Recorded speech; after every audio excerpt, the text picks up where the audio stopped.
All right, here with Rachel Donaire. How's it going, Rachel? Great, great. We're in Florida. Weather's kind of funky, raining and then hot. So that's probably why my hair looks like this. It's all frizzy and doesn't know what to do with itself anymore. You were in Florida for the WBA convention, right? Correct, correct. Okay. Well, first question I have for everybody is, how'd you get your start in boxing? Well, I mean, I've always been around boxing. My uncle is actually a reporter for in the Philippines. Mhm. He used to cover a lot of Manny's fights, and just growing up in the Taekwondo world, we had a instructor that was a black belt. His name was Eddie Croft.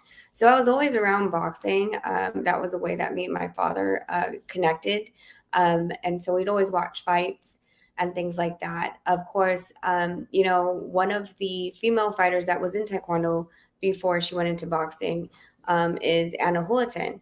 She's Filipina, and she crossed over into boxing. Around that time, Nonito and her were training, and I was having a party where I met Mario Serrano, and they invited Nonito at that time. So that's pretty much how I got in it. And then when I was dating Nonito, I would just notice that he would always get a contract in and be really eager to like press send. And he wouldn't read anything when it came to sponsors or fight contracts. So I decided to just start helping him look through things more carefully and start redlining. And then it just grew from there. Cameron Duncan decided he wanted me to co-manage with Nonito. And then after a certain time, I took over completely. Okay. Yo, that's just like a wife. They have to make sure everything's on point. Um, Exactly. Yeah. did you Yeah. And I mean, always like boxers sign their life away a lot of the times, and that's the scary part. So, I mean, especially if you have a wife, like you want a family, you want to make sure that they're not getting taken advantage of. what is your background in before boxing? I was actually like I said, I was in Taekwondo. Then I went into the military for 5 years. I graduated with business administration in the Air Force as well. I was working underneath colonels, generals, lieutenants, in admin work. So for me, like paperwork was something I have always done. I loved business. I owned several businesses on my own. And yeah, so I've always just liked business, and for some weird reason, paperwork, like my attention to detail in, going through line by line.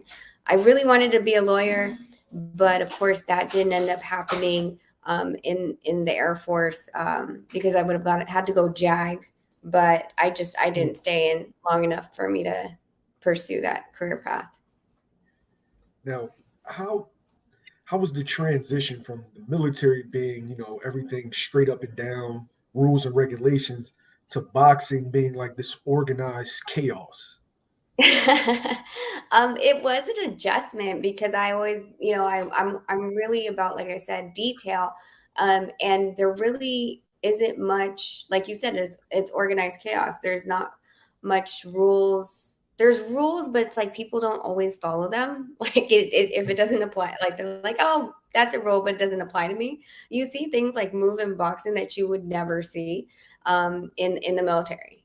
So it was really hard for me to adjust to kind of that mindset that anything can happen and anything will happen, and being prepared for all these types of different situations and outcomes were something that made me be that more adjustable in the boxing world.